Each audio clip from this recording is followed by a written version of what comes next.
Welcome, adventurers. Today on Rebel Then King, I am finally getting around to talking about the new and, in my opinion, I dare say, improved Oracle. First, I should say that I did get an advanced copy of Player Core 2 from Paizo, so thank you to them for that, and that the views and opinions expressed in this video are indeed my own. This is not necessarily an endorsement. It is not at all an endorsement, is what I should say. Also, I'd like to apologize for not being able to get to these as quick as I would like to. I'm old and slow. There's really no other reason for it.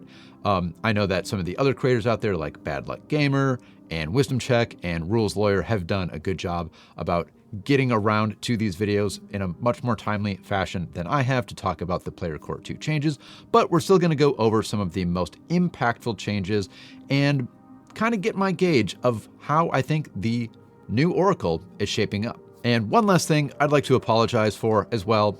In my last Oracle video, it was titled A Terrible, Terrible, Terrible Pun, Getting Smorkle with Your Oracle. I won't do anything like that in this video. I won't even say that the lore Oracle should be called the Loracle, for example. All right, I'm sorry for that pun too, and I promise no more. We're just going to get into it now. We're going to talk about which subclass has the most to offer. Now, before we get into any of the specific mechanics, I do want to say that I think that the old version of the Oracle was one that was very well beloved for its incredibly rich roleplay flavor, so much flavor text to it, and that it was sort of a mechanical mess, a little bit of a nightmare before. It did have great focus spells, and that was fun, but the curse mechanics and everything were kind of a lot to handle, I would say, but it could be quite a potent class. Overall, I think that the new Oracle design is a little bit sleeker, a little bit more consistent, and it has clear good versus bad trade-offs with its abilities. Though I will say, if you were a big fan of the older Oracle, it was probably due to all of the flavored subtext text that it had, and I do think that a fair amount of that is lost. So if you are a big Oracle fan pre-Player Core 2, you might not like the new one quite as much. But if you're like me and you value mechanics a little bit more and are okay with the flavor text being a little bit lighter, I still want it to be there, you might like this class more than you did earlier. I do think that overall, it kind of went from being a role player's dream and a mechanical mess, a mechanical nightmare, to being a good balance of both roleplay and mechanics. So let's talk about some of those mechanics, starting with the old way that the subclasses worked, the mysteries. Okay, one of my biggest problems with the previous Oracle was that there was almost too much packed into your subclass selection. The subclass itself would give you a mystery benefit, which was just sort of a permanent change to your character. A trained skill, granted spells, focus, cantrip, granted domains, and a spell from the domains that you could choose. Then, of course, there were the curses, and you would gain or advance your curse by using your focus spells, and the curses had multiple stages, and at that first stage, usually it was just something bad, but then at the next stage, something good would usually happen, but the bad effect would increase, or maybe another bad effect would be added on. And it was just a lot of give and take, and it sort of felt like if you've ever gone shopping for like variety packs of things, and it's just like, you kind of want a variety pack that has 4 things that you want and maybe only 1 that you don't, but you only have like 2 and 3 of each. That's sort of what the old mysteries felt like to me, because it was just so much packed in there. So the question is, what does the new mystery design give us? Well, first of all, there is no mystery benefit. There is no permanent positive change to your character from your subclass. And I think a lot of people will take umbrage with this. It is a loss of a lot of flavor text. It's a loss of a unique mechanic, but I do think that the old design was a bit much and something needed to be trimmed, and we'll get into it, but I think this was probably the right choice to make. You still get a mystery skill. You're trained in a skill. You still get granted spells, which is, a spell slot spell, focus spell, which is unique, and then a cantrip. And that is something I'd like to just point out real quick. Same, both new and old, but it's kind of easy to forget that this is a cantrip on top of the standard 5 that most spontaneous spellcasters have access to. So, or most casters in general have access to, I should say. So this is actually a big boost that you're going to have 6 cantrips to choose from in a day, which most wizards can do, not all. And then I think the Oracle is the only other one, so that's pretty nice. As far as other changes go to the Oracle subclass, you still have domains, but you do not get a domain focus spell at level 1. So you went from being a caster who actually had 2 focus points and 2 focus spells at level 1 to the pretty standard just 1. But to kind of make up for these losses, you do have some new unique mechanics, specifically curse-bound abilities. These are new abilities, new actions. They're not spells per se, but they are new actions you can take as an Oracle that are unique to the Oracle. And then, of course, you also still have your curse as part of your subclass, and these are simplified. The names are simply, of the stages, I should say, are simply Cursebound 1, Cursebound 2, and then all the way up to Cursebound 3 and Cursebound 4 at later levels, which I think is a little bit easier to remember than the old like major, minor, or whatever it happened to be. Just going with the numeric system that is used for so many other parts of Pathfinder, like all other conditions, and your curse really is a condition. I think that is a really positive change. The mechanics are simpler too for the curses, but more on that later. So to kind of recap there, the big change is that there is no more mystery benefit, no more permanent different thing about you. And then also the other change is that you only have a single focus spell at level 1 rather than 2. I think players who were big fans of the Oracle before aren't going to like these changes, but I'm okay with them. It does bring the Oracle quite a bit more in line with many of the other classes in the system.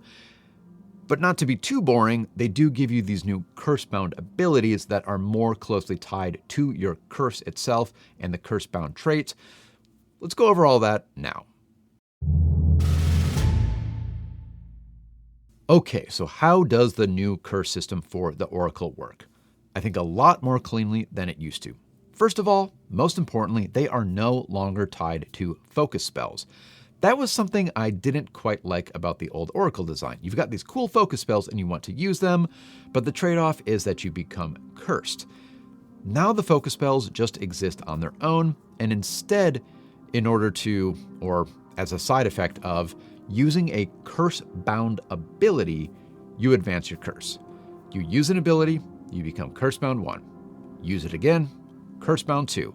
At lower levels, you max out at 2. You can't go beyond Cursebound 2, but you can go all the way up to Cursebound 4 at higher levels. And I love these changes. I think that tying curses to curse-bound abilities in a one-to-one relationship and not tying them to spells is a great idea. It's also a lot easier to keep track of your curse using the Cursebound 1, 2, and so on numeric system, because this is so similar to the condition paradigm and convention that is used in basically every other part of Pathfinder 2e, so this will be very familiar to most players. It's a lot easier than keeping track of the old terminology.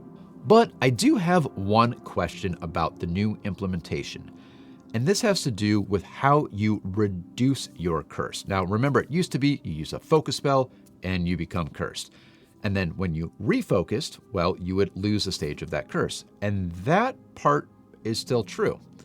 The text now does read, you remain curse-bound until you refocus, which reduces curse-bound condition by 1 in addition to restoring a focus point. And here's my question. Can you or should you be able to refocus if you have your maximum focus points already, if you haven't used a focus spell?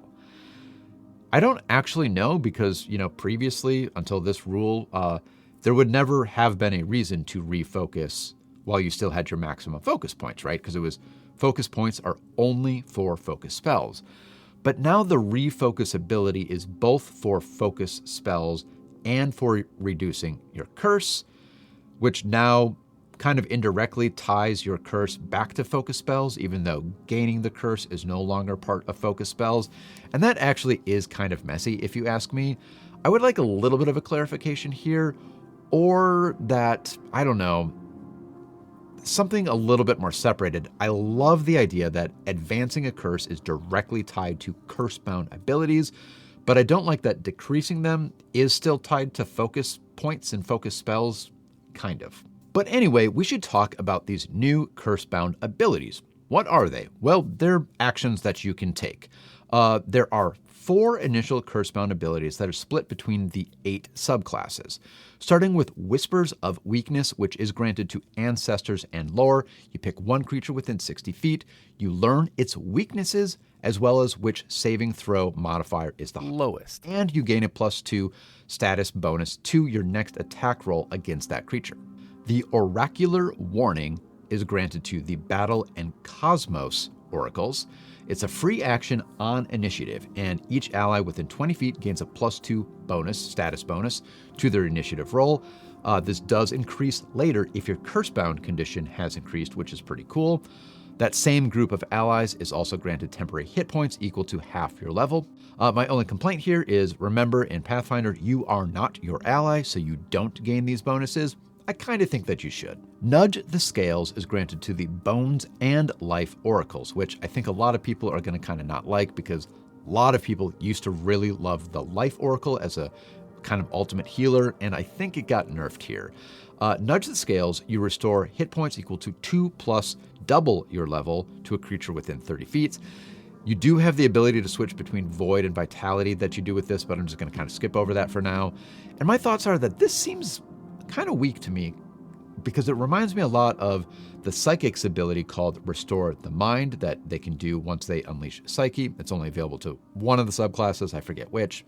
That's the same amount of healing. It is 2 plus double your level, but it has no downsides. You don't become curse-bound as a Psychic.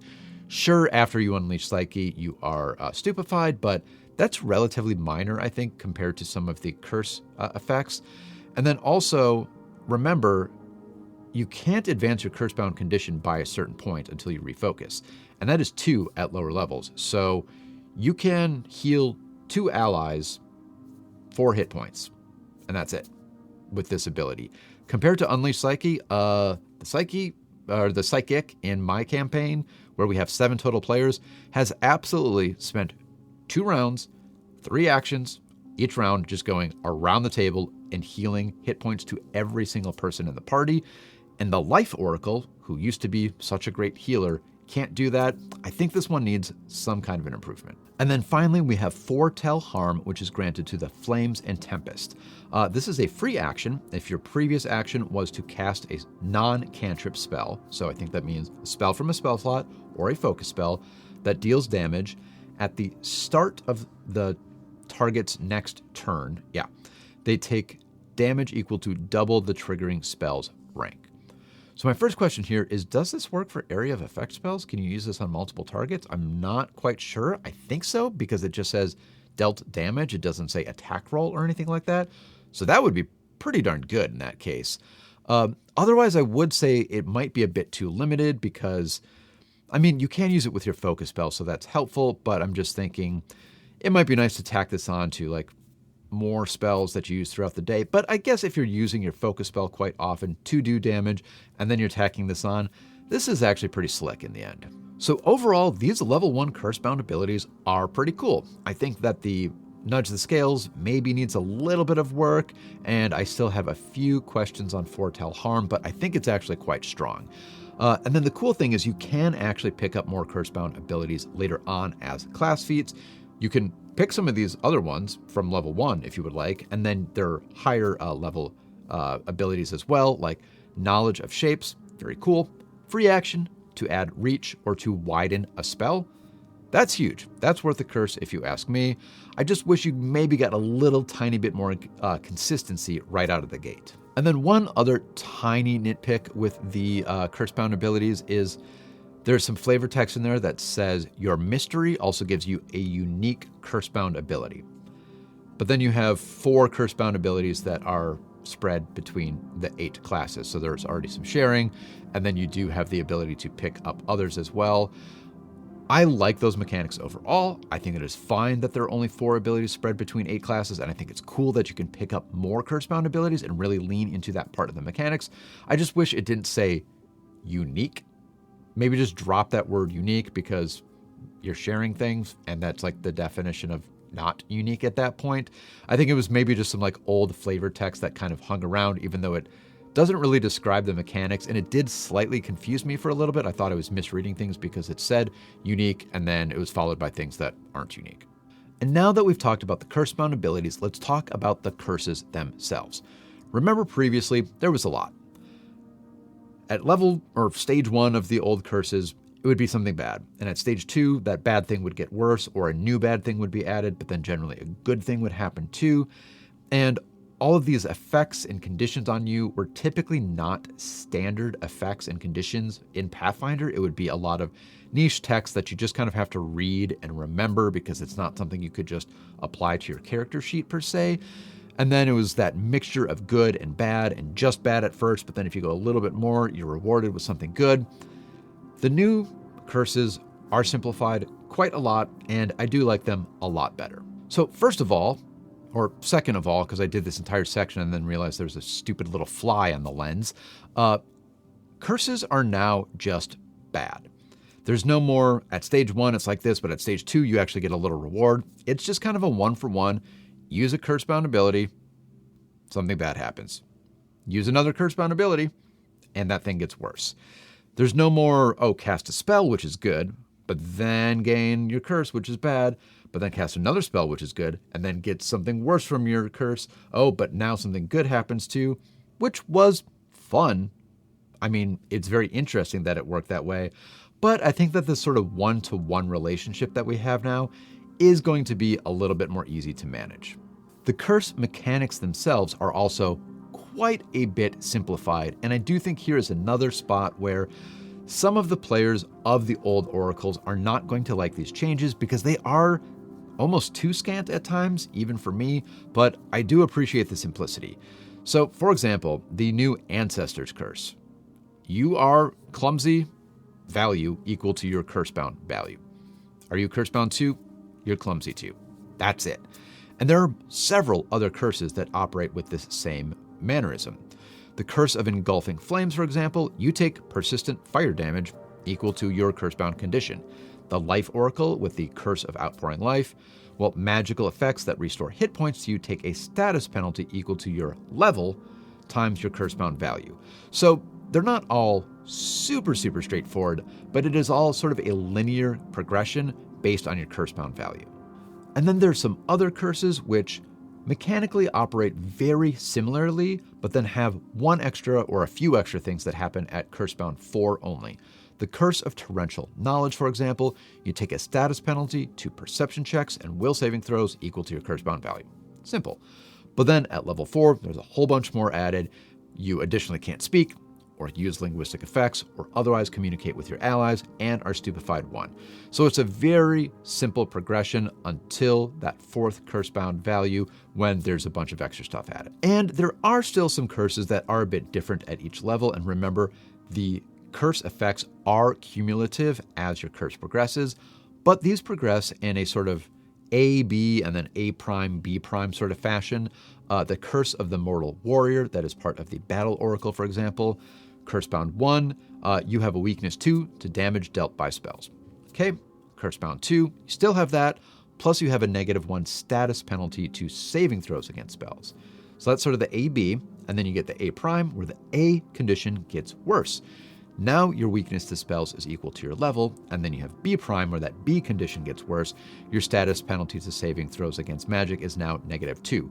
So it's more to keep track of, but it's actually pretty easy since it's 2 repeated sets of things. So in the end, I think even the most complicated curses now are simpler than some of the easier curses used to be. I still think they have enough flavor, though I definitely think that there is some valid criticism that some of the cool flavor text of the Oracle overall, and especially in curses, has sort of disappeared, and that some of the old conditions that applied to you during your cursed stages isn't as fanciful, I guess, as it used to be. And again, if you really liked those things about the Oracle, the new Oracle is going to be a bit of a bummer for you. But overall, for me, I think these are huge improvements, both in terms of mechanics and rulebook organization. Now on to one of the other big changes about the Oracle, the focus spells. Remember, they used to start with 2, and 2 focus points, and now it's just 1. Though you can learn additional revelation spells, which are the term for Oracle focus spells, at later levels by picking up other feats, and these include spells that are unique to oracles and your subclass, as well as spells from the list of domains that is granted to you by your subclass as well. Now, they kind of were the focus spell caster earlier, so again, if that was a part of this class that you really liked, well, that is going to be limited now. Though, remember, previously the focus spells were tied directly to your curse, so sometimes using them could be kind of unfortunate. And overall, I like this rebalancing actually. I like that you keep a focus spell which is unique to oracles and unique to your subclass, and give up a domain spell which is not unique to oracles and not unique to your subclass, but then you do gain these curse-bound abilities which again are unique to oracles. So you give away a non-oracle thing at level 1 to pick up an oracle-specific thing, and I think that's a good trade. And then remember, using your focus spells is no longer tied to advancing your curse. These new curse-bound abilities are. I like that because it frees you up to use these cool focus spells more often, though remember, there's still a little bit of a messy overlap with refocusing afterwards, which both grants a focus point and lessens your curse-bound condition, and I would still like to see that cleaned up just a little bit. It's a little messy overlap now, still, because it's a clean break on advancing the curse, but not a clean break moving the other direction. And if you want more focus spells, well, you can pick them up as class feats as you level up. Starting all the way at level 2, real early, Domain Acumen will let you pick up that domain spell. So if you liked having a domain spell at level 1, not a huge deal, you just have to wait till level 2 to get it now. At level 6, you can pick up another revelation spell unique to your subclass. Level 12, domain spells, greater revelation spells at level 12 as well, and then there's some level 16 and 20 abilities. So if you like that focus spell part of the Oracle, pick up a bunch as you level up. And then as far as the focus spells themselves go, I'm not going to go over all of them, and I'm certainly not going to go over the domain spells because, again, those are not unique to the Oracle. But the Oracle focus spells are awesome. They are some of the best focus spells in the game, and they are largely unchanged.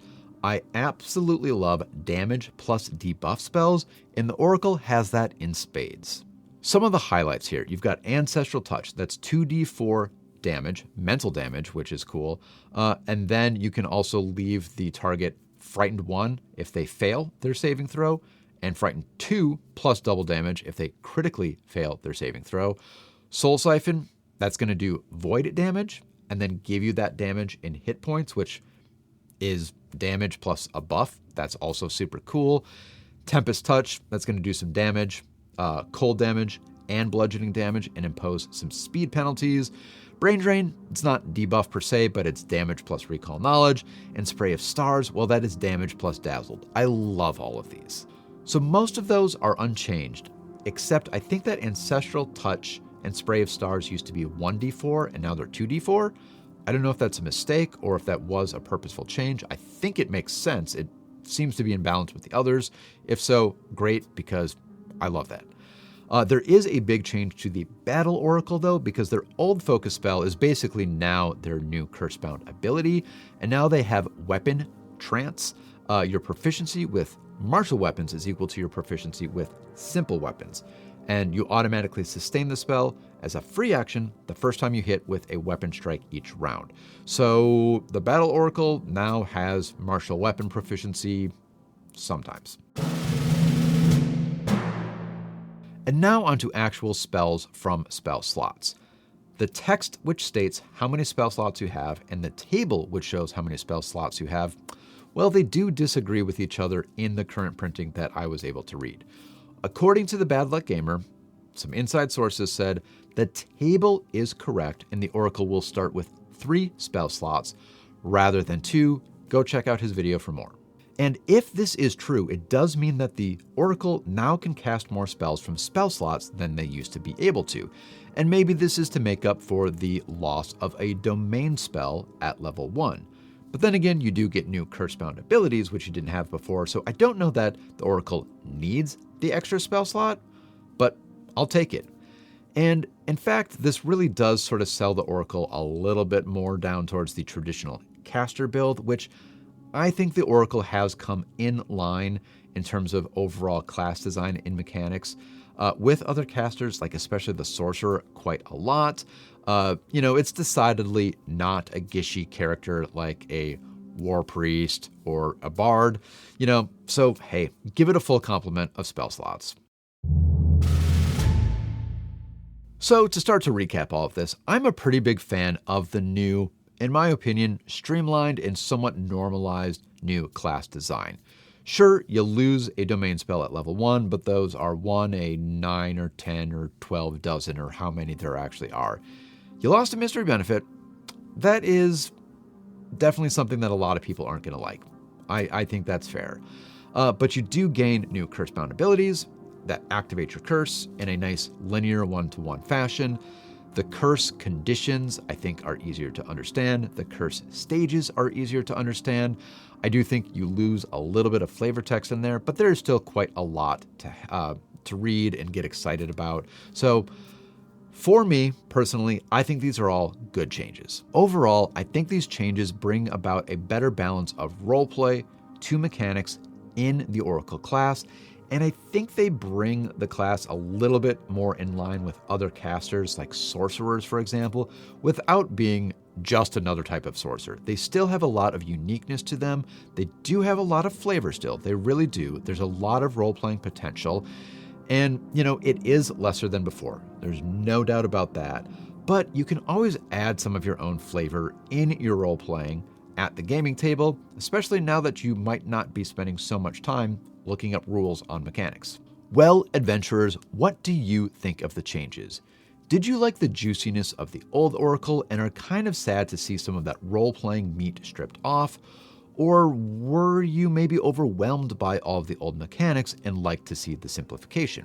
Either way, let's talk about it in the comments. Until then, remember that even the new, streamlined, simplified Oracle is going to be a lot to handle at the gaming table, so choose your mystery wisely.